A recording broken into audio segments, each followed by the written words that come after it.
रात को डिनर खत्म करने के बाद किचन साफ करके मुक्ता झिनुक के कमरे में आई। कमरे में आते ही उसने देखा कि रिक्ता झिनुक को बाहों में भरकर उसी के बिस्तर पर सोई हुई है और झिनुक भी अपनी मासी को पाकर बहुत सुकून से सो रही है। मुक्ता ने हल्के से झिनुक के माथे पर एक किस किया। तभी उसकी नज़र झिनुक के निचले होंठ पर मौजूद भूरे रंग के तिल पर पड़ी। झिनुक के होंठ पर मौजूद यही तिल मुक्ता को किसी और की याद दिलाती थी। एक ऐसा इंसान जिसके होंठ पर भी ठीक ऐसा ही एक तिल था। कितनी बार मुक्ता ने उस तिल को अपने होंठ से छुआ था, ये सोचते ही मुक्ता के शरीर में एक सिहरन सी दौड़ गई। वो तुरंत उठ खड़ी हुई और खुद को समझाने लगी, क्या सोच रही है तू? जो इंसान अब तेरी जिंदगी में नहीं है, उसके बारे में सोचकर क्या फ़ायदा? वो कभी तुझे अपनी ज़िंदगी में वापस नहीं अपनाएगा। अचानक मुक्ता को निहार के कहे गए आखिरी कुछ शब्द याद आ गए। निकल जाओ मेरी इस कमरे से। आज़ादी चाहिए ना तुम्हें? आज़ादी ही दूंगा। और आइंदा कभी इस कमरे में आने की हिम्मत मत करना। मैं तुम्हारा चेहरा भी नहीं देखना चाहता। I hate you Mukta, I hate you. वो शब्द याद आते ही मुक्ता की आंखों के कोण भीग गए। उसने झट से अपनी आंखें बंद कर दी और आंसुओं को बहने से रोकने लगी। मुक्ता मन ही मन सोची, मैं भी भगवान से यही दुआ करूंगी निहार कि हमारी फिर कभी मुलाकात ना हो। जानती हूँ तुम मुझसे नफरत करते हो, लेकिन अगर तुम्हें ये पता चलता कि तुम्हारी एक छोटी बेटी है, तब भी क्या तुम मुझसे इतनी नफरत कर पाते? अगर तुम्हें पता चले कि झिनुक तुम्हारी बेटी है, क्या तब भी तुम मुझसे इतनी क्या तब तुम मुझे उसे छीन लोगी निहार? फिर मैं कैसे जी पाऊंगी? नहीं, मैं नहीं चाहती कि हमारी मुलाकात फिर कभी हो। तुम अपनी ज़िंदगी में खुश रहो, मैं कभी तुम्हें डिस्टर्ब नहीं करूंगी। ये सोचते सोचते वो फूट फूट कर रोने लगी। मुक्ता की मौजूदगी का एहसास रिक्ता को हो गया था, इसीलिए उसकी नींद टूट गई। रिक्ता बिस्तर से उठते हुए बोली, ओ सॉरी, कब इसके पास लेटकर सो गई, ध्यान ही नहीं रहा। तू आकर सो जा, अगर उठने पर तुझे ना देखे तो रो देगी। कुछ नहीं करेगा, तू सो जा, मैं तेरे कमरे में जाकर सो जाती हूँ। नींद में वो तुझे मुझे समझ बैठती है। देखती नहीं कैसे कैसे मम्मा कहकर तुझे बाहों में भर लेती है। आई नो, लेकिन माँ और मासी में फ़र्क होता है। वो रो देगी, तू आ जा। मुक्ता भी ज़्यादा बहस न करके रिक्ता की बात मान गई। इसकी एक और वजह थी, वो नहीं चाहती थी कि झिनुक की नींद टूटे। रिक्ता के जाते ही मुक्ता आकर झिनुक के पास लेट गई और झिनुक भी अपनी मम्मा को पाकर और भी ज़्यादा कस कर उससे लिपट कर सो गई। मुक्ता झिनुक के सिर पर हाथ फेरते हुए सोचने लगी, थैंक यू झिनुक, मेरी ज़िंदगी में आने के लिए।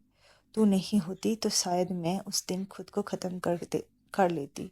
मैं सब कुछ सह सकती हूँ, लेकिन निहार की आंखों में वो नफ़रत मैं कभी सह नहीं सकती और मुझे वही सहना पड़ा।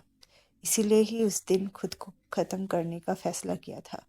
लेकिन ठीक उसी वक्त तू मेरे पेट में आ गई और फिर मैं खुद को ख़त्म नहीं कर पाई। थैंक यू झिनुक, मुझे नई ज़िंदगी देने के लिए। इतना सोचकर मुक्ता ने फिर एक बार झिनुक के माथे पर किस किया। झिनुक के गले लगकर मुक्ता फिर मन ही मन कहने लगी, आई मिस यू निहार। कोई दिन ऐसा नहीं जाता जब मैं तुम्हें याद ना करती हूँ। हाँ, मानती हूँ कि हमारी शादी की शुरुआत अच्छी नहीं थी, लेकिन एक वक्त ऐसा आया जब तुमने मुझे अपना बना लिया। जीवन के वो सारे सुख दिए जो एक लड़की अपने पति से चाहती थी। हमारी अरेंज मैरिज थी, फिर भी तुमने मुझे प्यार करना सिखाया, प्यार का असली मतलब समझाया। आई नो, मैंने तुम्हें बहुत हर्ट किया। शायद मैंने तुम्हारी ज़िंदगी में प्यार से भरोसा ही ख़त्म कर दिया, लेकिन यकीन मानो, मेरे पास और कोई रास्ता नहीं था। ये भी तो सच है, मैं तुम्हारी लायक नहीं थी। मेरे जैसी एक आम लड़की तुम्हारी जैसे इंसान की हकदार नहीं थी। चाहूँ भी तो शायद तुम्हें अपनी ये तकलीफ़ समझा नहीं पाऊँ। बस इतना चाहती हूँ तुम खुश रहो। मैंने तुम्हें बहुत दर्द दिया है। मैं चाहती हूँ तुम्हें ज़िंदगी में एक बेस्ट पार्टनर मिले जो तुम्हें कभी दुख ना दे, जो तुम्हें कभी छोड़ कर ना जाए। इन इन बातों को सोचते सोचते मुक्ता की आंखों से आंसू बहने लगे। मुंह से कहने के बावजूद वो कभी नहीं चाहती थी कि उसकी जगह निहार की ज़िंदगी में कोई और ले। फिर भी उसे ये सोचना पड़ रहा है सिर्फ और सिर्फ निहार की भलाई के लिए। मुक्ता और भी कसकर झिनुक को गले लगकर बोल उठी, I miss you Nihar, I miss you so much. अचानक जैसे ये बात निहार के कानों में गूंज गई, वो हड़बड़ा कर बिस्तर पर उठ बैठा और अपने चारों तरफ नजरें दौड़ाने लगी। निहार बिस्तर से उठकर खुद से ही कहने लगा, मुक्ता, मुक्ता मेरे कमरे में आई थी। मुझे जैसे उसकी आवाज़ सुनाई दी। क्या मैंने गलत सुना? ये तो मेरा वहम होगा शायद। जिस इंसान की यादें दिन रात दिमाग में घूमती रहे, नींद में भी तो वही नजर आएगा। इसमें हैरानी की क्या बात है? ऐसा सोचते हुए वो कमरे से सटे लॉबी में आ गया।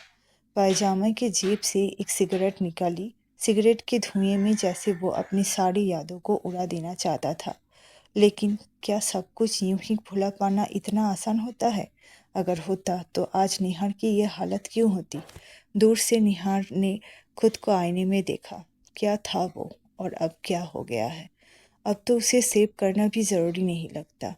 बाल दाढ़ी सब बड़े हुए हैं। यहाँ तक कि आंखों के नीचे काले घड़े भी बन गए हैं। कई रातों वो जागते हुए ही कटा देता है। एक वक्त ऐसा भी था जब नींद की गोलियों के बिना नींद ही नहीं आती थी। इन सब के लिए वो मुक्ता को ही जिम्मेदार ठहराता था। क्यों आई थी तुम मेरी ज़िंदगी में? अगर नहीं आती तो मुझे ये दिन देखने नहीं पड़ते। कितना खुश रहता था मैं। लेकिन अब सब कुछ ख़त्म हो गया है। जीने की इच्छा धीरे धीरे मरती जा रही है। लेकिन नहीं, मैं ज़रूर जीऊँगा। तुम्हें दिखाने के लिए कि मैं तुम्हारे बिना भी अच्छा हूँ, खुश हूँ।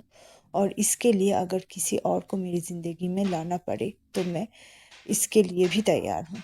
मैं खुश रहा या नहीं वो ज़रूरी नहीं। ज़रूरी ये है कि मैं तुम्हें दिखा सकूं कि हाँ, मैं खुश हूँ। मैं जितना जला हूँ, तुम भी एक दिन उतना ही जलोगी।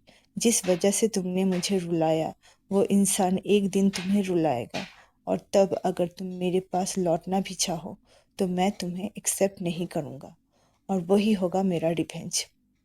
मैं बहुत चाहता हूँ कि हमारी दोबारा मुलाकात हो, ताकि मैं तुम्हें दिखा सकूँ, समझा सकूँ कि हाँ, मैं तुम्हारे बिना भी खुश हूँ। बहुत बहुत खुश हूँ। जारी रहेगा।